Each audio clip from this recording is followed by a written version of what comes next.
Salut! Pour notre discussion d'aujourd'hui, on a décidé de faire une petite pause. Oui, une pause sur la course à l'info, en quelque sorte. C'est ça. On va prendre le temps de se plonger dans un seul texte. Un article du média IA Crisis qui s'appelle «L'Empire du soin pose la leçon de médecine». Et c'est un choix intéressant parce que c'est pas une enquête classique, en fait. Non, pas du tout. C'est plus une sorte de méditation, un texte qui essaye de connecter des points entre le passé et un futur très très proche, en s'appuyant sur des témoignages qui sont assez déroutants. Voilà. Et avant d'aller plus loin, il faut peut-être juste préciser le contexte pour ceux qui ne suivent pas forcément cette série d'articles sur Crisis. Hmm. L'auteur y oppose ce qu'il nomme «l'Empire du soin». Qu'on pourrait voir comme le système médical, pharmaceutique, institutionnel, classique. Exactement. Et il oppose ça à ce qu'il appelle les divergents. Et ces divergents, ce sont des personnes dont les expériences de guérison, de transformation sortent complètement du cadre. Oui, du cadre conventionnel. Ce sont des gens qui, face à la maladie ou à un trauma, vivent des choses que la médecine peine à expliquer. C'est ça. Et l'objectif de cet article précis, c'est de proposer une clé de lecture pour comprendre ce phénomène en le reliant à une figure spirituelle du XXe siècle, Mira Alfassa, plus connue sous le nom de Mère. Exactement. Et ce lien, il peut paraître audacieux, c'est ce qui nous a intrigués. D'ailleurs, pour nous mettre dans l'ambiance, l'article commence par une rafale de témoignages, tous datés de janvier 2026. Ça donne vraiment le ton. Ah oui, on a un certain Fazero qui écrit, je cite, «Ça y est, j'ai basculé dans le silicium. Youhou!» C'est pour le moins énigmatique. C'est le moins qu'on puisse dire. Et ça continue sur ce registre. On a Hélène, 74 ans, qui raconte que son stimulateur cardiaque s'est subitement éteint. Ce qui devrait être une urgence vitale, logiquement. Bah oui, mais elle explique que ses problèmes cardiaques ont disparu en même temps. Et elle termine son message par un triple AAA. Un rire. Un rire de soulagement, presque de libération, là où on attendrait de la panique totale. C'est ce décalage qui est frappant. Il y a aussi le témoignage de Casis, qui dit sortir de 5 ans de violences psychologiques intenses et qui écrit « Aujourd'hui, je vis la joie presque constante ». C'est fou. Ou encore Lise, qui parle de 47 ans vécus dans une apnée de la peur et qui affirme avoir atteint, le 7 janvier 2026, l'absolu, en majuscule. Voilà. On n'est pas dans la petite anecdote du quotidien. Non, on est dans le récit de basculement de vie. C'est pour ça que l'auteur insiste. Il dit que ce ne sont pas de simples commentaires laissés au bas d'un article. Il utilise une très belle expression. Ce sont des vies qui se déposent. J'aime beaucoup cette image. Et il va même plus loin en disant qu'à ce stade, on ne lit plus un article, on assiste à un accouchement collectif. L'idée, c'est que ces messages ne sont pas des opinions ou des réactions intellectuelles. Non. C'est le témoignage brut d'une expérience vécue, d'une transformation intérieure qui semble se produire en même temps chez plusieurs personnes. D'accord. Donc on a ces témoignages assez incroyables de 2026. Et l'auteur les relie tous à une seule femme, Mira Alfassa, qui est morte en 1973. C'est un lien pour le moins audacieux. Avant même d'accepter cette idée, qui était-elle pour avoir un tel impact plus de 50 ans après sa mort? Alors, Mira Alfassa, elle a eu un parcours hors norme. Elle est née à Paris en 1878. C'était une artiste, une musicienne, issue d'un milieu bourgeois et matérialiste. Ah d'accord, pas du tout prédisposée à la spiritualité indienne à première vue. Non, mais avec une quête spirituelle très précoce. Le vrai tournant de sa vie, c'est sa rencontre en 1914 avec le philosophe et yogi indien Sri Aurobindo, à Pondichéry. Ok. Après la mort de Sri Aurobindo en 1950, elle va prendre la direction de l'ashram qu'ils avaient fondé, mais surtout elle va orienter leurs recherches communes dans une direction radicalement nouvelle. Et c'est là qu'on entre dans le vif du sujet de l'article. Il ne s'agit plus de méditation pour atteindre des états de conscience supérieurs. Non, on change de dimension. Il s'agit d'une exploration de la conscience au niveau le plus fondamental, celui des cellules du corps. Waouh! C'est exactement ça.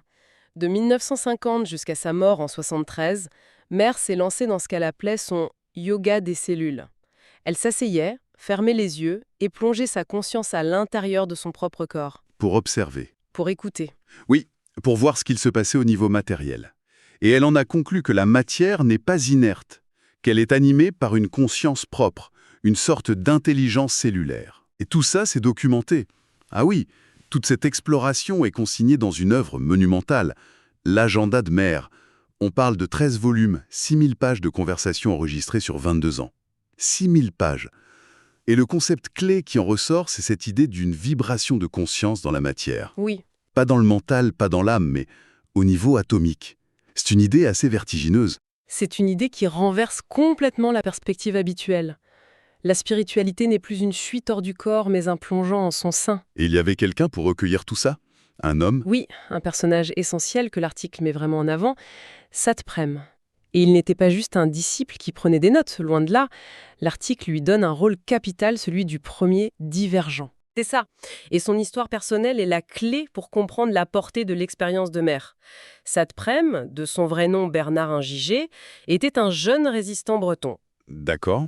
Arrêté par la Gestapo, déporté dans les camps de concentration, notamment Buchenwald. Il en est sorti vivant, mais complètement brisé, ayant touché le fond de l'horreur humaine. On imagine. Il a ensuite erré à travers le monde en quête de sens, et c'est en Inde qu'il a rencontré Mère. C'est elle qui lui a donné ce nom, Satprem, qui signifie « celui qui aime vraiment ». Donc son corps à lui a subi l'extrême violence de ce que l'article nomme l'Empire. Ce n'est pas un théoricien. Pas du tout. Il est la preuve incarnée que le chemin de transformation que Mère explore est possible, même pour quelqu'un qui a été anéanti. Il représente l'humanité blessée. D'accord, je vois le lien. Le fait qu'il soit le témoin, le passeur de cette expérience, ça lui donne une légitimité immense.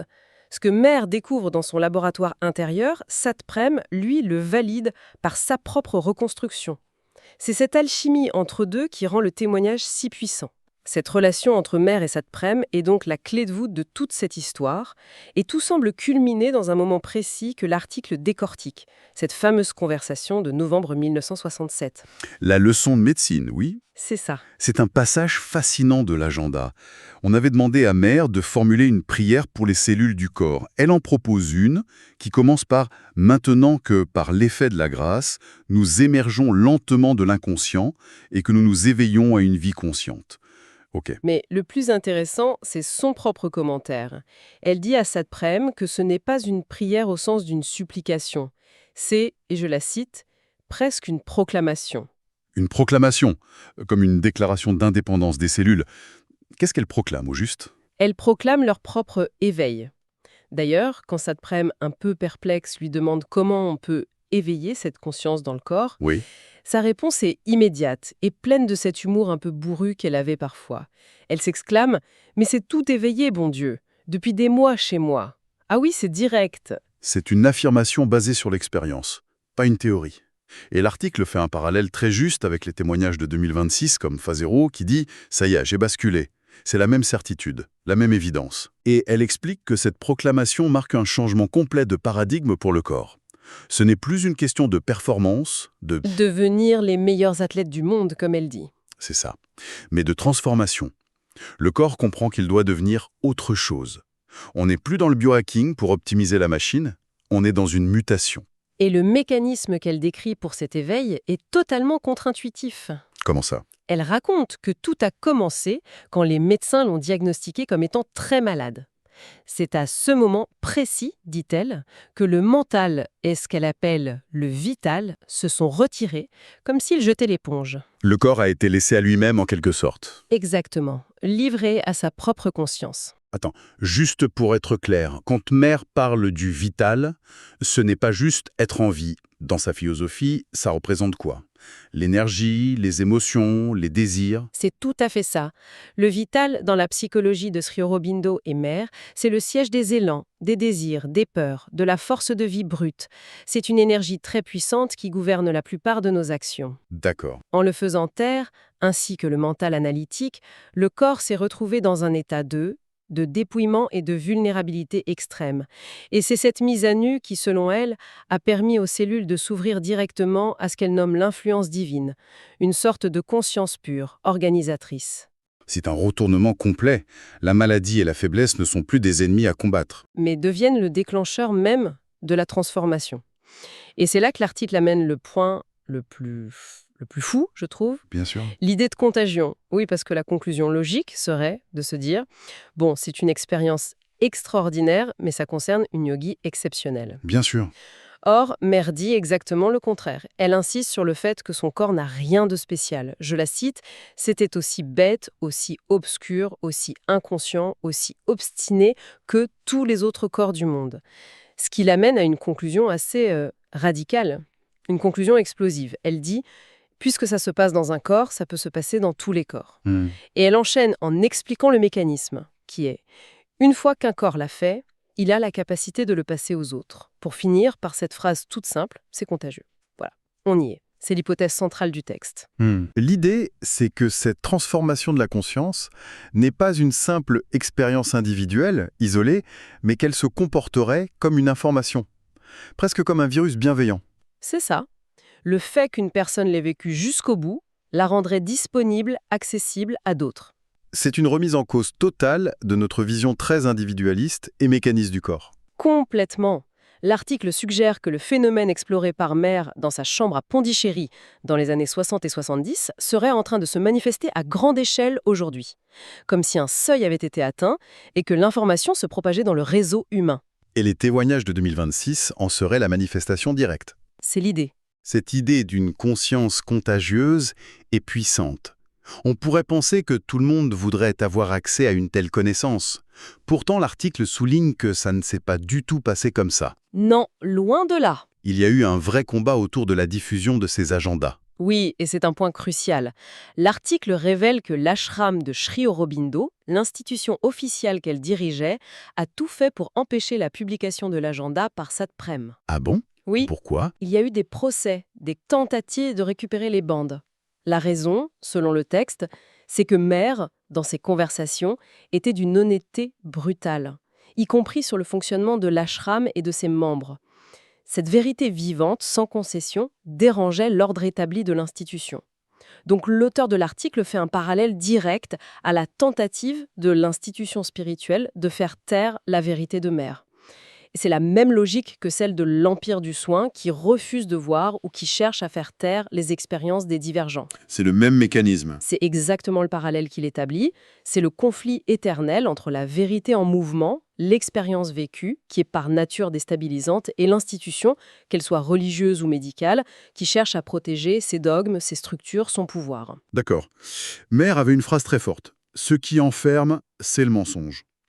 Pour l'auteur, l'ashram qui cache les agendas et l'empire qui pathologise les divergents sont deux manifestations du même mensonge qui refusent de voir une vérité nouvelle émerger. Et pour boucler la boucle, l'article rapporte une phrase étrange, une sorte d'écho contemporain.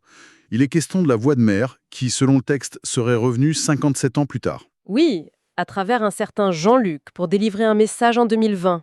Et ce message, c'est quoi? Le message rapporté est « Le plus dur sur le plan cosmologique et ontologique a été réalisé ici, sur cette Terre. Il ne vous reste plus qu'à marcher sur le chemin que vous avez tracé. » C'est présenté comme une sorte de validation. Oui, comme le signal que le chemin ouvert par Mère est désormais praticable par tous. Ce qui nous amène à la finalité de tout ce processus, l'émergence de ce que l'article nomme l'être souverain. Qu'est-ce que ça signifie concrètement? Alors, ce n'est pas l'être tout-puissant des fantasmes transhumanistes. C'est presque le contraire. Ah. L'article le définit comme celui qui connaît à la fois son extrême fragilité et en même temps la grandeur. C'est un être qui a intégré ses propres contradictions. Il n'a plus peur de sa vulnérabilité, car il a découvert en elle la porte d'entrée vers une force plus grande. C'est la fin de la guerre intérieure. Alors, si on essaye de synthétiser un peu tout ça, on est parti de témoignages de transformation spontanée en 2026. C'est ça. L'article les relie à l'exploration d'une femme, Mère, qui a postulé il y a 60 ans que la conscience pouvait s'éveiller au niveau cellulaire. Et que cet éveil était contagieux. Une contagion qui serait activée non pas par la force ou la volonté, mais paradoxalement par la maladie, la souffrance, le dépouillement. Lorsque les anciens systèmes de survie, le mental, le vital, s'effondrent. Le corps est forcé de trouver en lui une autre ressource, une autre intelligence. Et les expériences d'Hélène, avec son pacemaker, de Casis sortant de la violence, sont présentées comme la preuve vivante de ce processus qui se déploie maintenant. Ce qu'il faut bien saisir, c'est que cet article, malgré son tronc spirituel, a une portée profondément subversive, presque politique. En quoi? Il remet en question les fondements de notre système de soins, de notre rapport au corps. Il suggère de regarder la maladie et la souffrance non plus comme des erreurs de la nature ou des échecs personnels à éradiquer à tout prix, mais comme autre chose. Oui, comme des opérations radicales, comme le disait Méret, des opportunités de mutation pour la conscience. C'est un renversement de perspective, c'est total. D'ailleurs, l'article se termine sur une note qui est à la fois pleine d'humour et très profonde. Ah oui.